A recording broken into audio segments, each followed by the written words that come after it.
كان عندي قرار واضح إن بداية الحلقة هتكون بعنوان في فلسفتي وثقافتي كأهلاوي الدوري لم يحسم.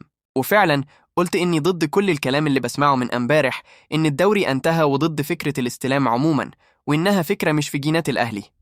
كنت بقول ده وأنا مش عارف ماتش الزمالك هيخلص كام ولصالح مين، بس هفضل مقتنع إن الدوري الأهلي بيفقده فقط لما يبقى فارق النقاط لصالح المنافس أقل من عدد المباريات. غير كده لا بيأس ولا بيستسلم. الناس هتقول طيب اللعيبة، طيب المدرب، لو هم عقليتهم في لحظة حسيت إنها مش شبهي، فأنا مش هغير عقليتي عشانهم. هم اللي لازم عقليتهم تتغير عشان تبقى شبه الأهلي.